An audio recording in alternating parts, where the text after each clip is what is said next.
WhatsApp guys, welcome back to our YouTube channel once again.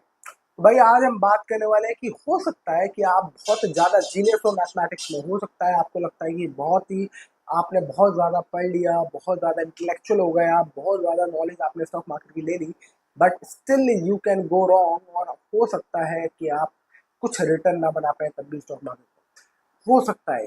आपको लगता होगा कैसे हो सकता है, जब इतना पढ़ लिया, इतना रिसर्च कर लिया, तब भी क्यों हो सकता है। और आज हम उसी कारणों की वजह से बात करेंगे कि उस क्या कारण हो सकते हैं, उसके वजह से हो सकता है कि आप सब कुछ जानकर भी आप actually you and up winning nothing. तो सबसे पहली बात, सबसे पहला इंपॉर्टेंट जो और सबसे पहला पॉइंट जिस बारे में हम बात करेंगे आज, वो है ओवर कॉन्फिडेंस बायस। हो सकता है कि आपको इस बात का ओवर कॉन्फिडेंस हो जाए विद टाइम कि मैं I can not go wrong. और ऐसा नहीं है कि ये आपको ही होगा या किसी और को होगा, बड़े बड़े इन्वेस्टर्स ने भी अपना पैसा बहुत मोटा खोया है सिर्फ इसी ओवर कॉन्फिडेंस बायस के होने की वजह से। Over confidence actually leads you to not change your decision when you should do so. क्या होता है कि जब आप किसी बेट को लेके बहुत इमोशनल हो जाते हो तो आप कहते हो आप गलत नहीं हो सकते यार, आपने बहुत रिसर्च करी, ये करी, पर आपको बहुत सारी चीजें दिख रही हैं कि आप शायद गलत हो गए, पर आप तब भी आप उसको लगे रहते हैं। फॉर एग्जाम्पल बहुत सारी कंपनीज में ऐसा होता है स्टॉक मार्केट में कि उसका स्टॉक ऊपर भागता है 100%, 200%, 500%, आपको 1000% रिटर्न देता है।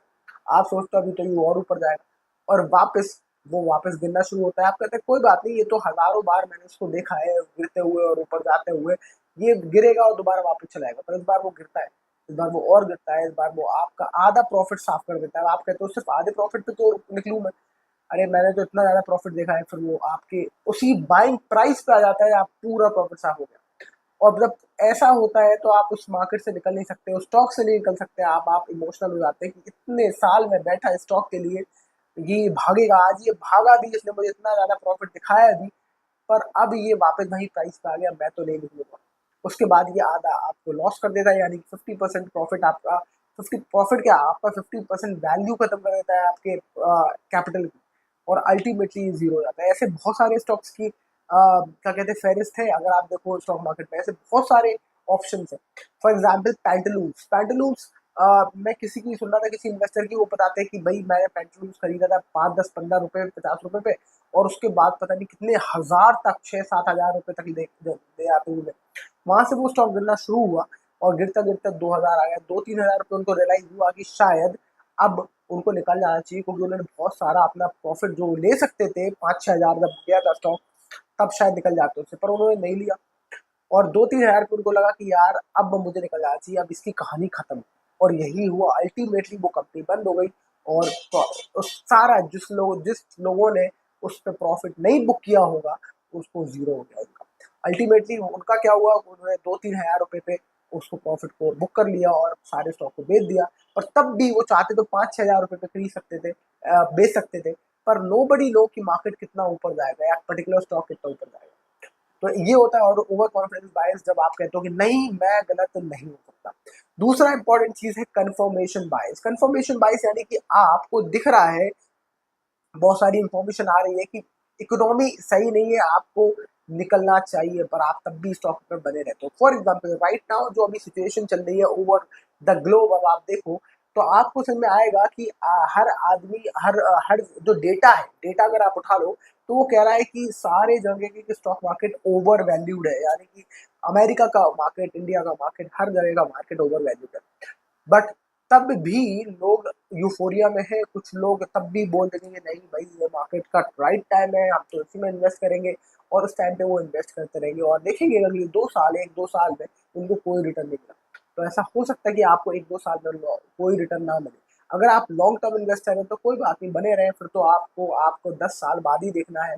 तो उसके बाद तो 1, 2 साल बाद तो कोई ना कोई तेजी आ सकती है। बट अगर आप शॉर्ट टर्म इन्वेस्टर हैं तो आप सोचो कि अगर आप सोचा कि नहीं नहीं, अभी तो तेजी थी, 2022-23 में तो खूब मार्केट भागा था, और आपने फिर पैसे लगा दिए और आप इस बार नहीं भाग गया, तो आप बोलोगे कि काश मैं एफडी में पैसे लगा देता, उससे ज्यादा कमा लेता।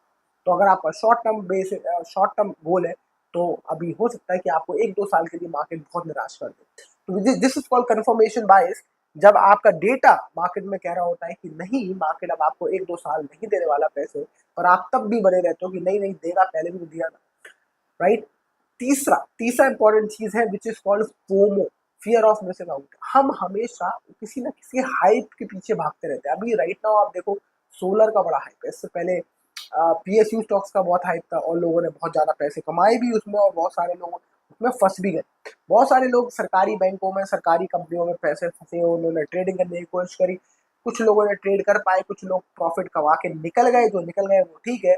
पर अब आप देखो सारी सरकारी कंपनियां धड़ाम धड़ाम घिसती जा रही है नीचे और अपने टॉप से सारी कंपनी सरकारी कंपनियां नीचे आ चुकी है।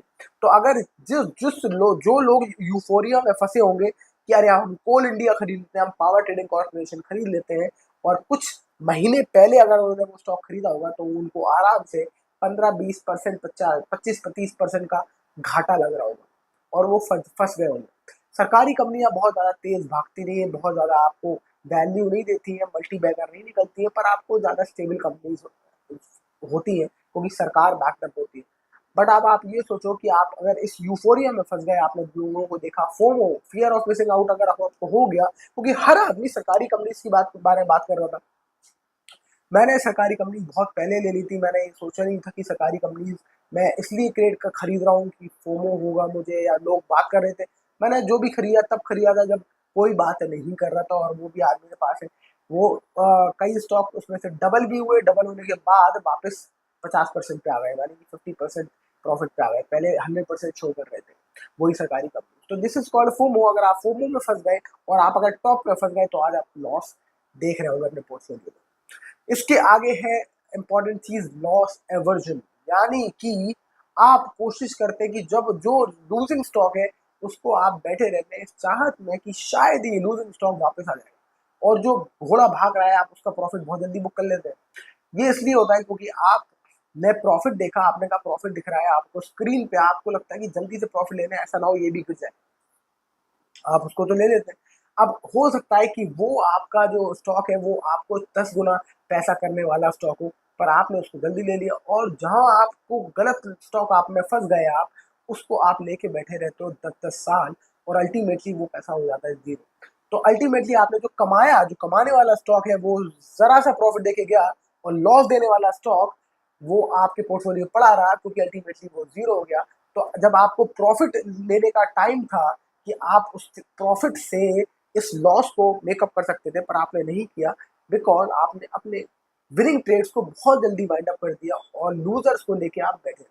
इनफैक्ट कहते हैं कि जो अल्फा ट्रेडर्स होते हैं और जो एक्सपीरियंस ट्रेडर्स होते हैं वो जस्ट ऑपोजिट करते हैं, अपने विनर्स को बहुत लंबे समय के लिए बैठे रहते हैं और लूजर्स को बहुत जल्दी बेच देते हैं, राइट। तो ये कुछ 4-5 चीजें हैं, अगर आप इसको ध्यान रखें तो आपको समझ में आएगा कि अच्छे अच्छे इन्वेस्टर भी इन साइकोलॉजिकल बायस की वजह से अच्छे ट्रेड नहीं कर पाते। इनफैक्ट मैं आपको एक एक स्टोरी सुनाता हूँ बड़े बड़े लोगों की। जैसे कि लॉन्ग टर्म कैपिटल मैनेजमेंट करके एक कंपनी थी जो नोबेल पीस प्राइज विनर्स, मतलब कि जो इकोनॉमिक्स में इनको नोबेल पीस दिया गया था, उन लोगों ने ये एक लॉन्ग टर्म कैपिटल मैनेजमेंट करके एक कंपनी बनाई थी और अल्टीमेटली वो कोलैप्स हो गई ड्यू टू ओवर कॉन्फिडेंस। तो उनको लगा कि भाई हम लोग कैसे गलत हो सकते हैं, हम लोग तो नोबेल पीस प्राइज विनर है, हमें तो मिला हुआ है इकोनॉमिक्स के लिए, हम इतने ज्ञाता हैं, और अल्टीमेटली उन्होंने कर दिया। इनफैक्ट बिल एक्मैन करके एक इन्वेस्टर है, बड़ी फेमस है, अगर आपने सुना होगा, यूएस में पाए जाते हैं और यूएस में इनकी काफी कमेंट्री आती है कि क्या होने वाला है क्या नहीं होने वाला है, इकोनॉमी के ऊपर और हर चीज के ऊपर। आप इनका भी देखेंगे तो इन्होंने एक हर्बा लाइफ पर बेट किया था और वो हर्बा लाइफ का बेट इनको इतना लॉस लेके गया कि सोच नहीं सकते। अब आप सोचो बिल एक्मैन जैसे बड़े बड़े इन्वेस्टर, जो कि इतना बड़े इन्वेस्टर हैं, जितनी इंफॉर्मेशन है इनके पास, नॉलेज है इनके पास, सारा डेटा है इनके पास, सब कुछ है, तब भी अल्टीमेटली ये लूज कैसे कर लेते हैं? That is because of psychological behaviours, over confidence, FOMO, confirmation बाइस एंड लॉस एवर्जन, जिसके बारे में आज हमने सारी जिक्र करी। तो आई होप इस वीडियो से आपको थोड़ी सी आपकी आंखें खुली हो। If yes, like share subscribe, और अगर आप भी किसी स्टॉक में फंस गए लंबे समय के लिए तो कौन सा स्टॉक है जरूर कमेंट सेक्शन में बताएं। I will see you in the next video. Thank you so much for watching, bye bye.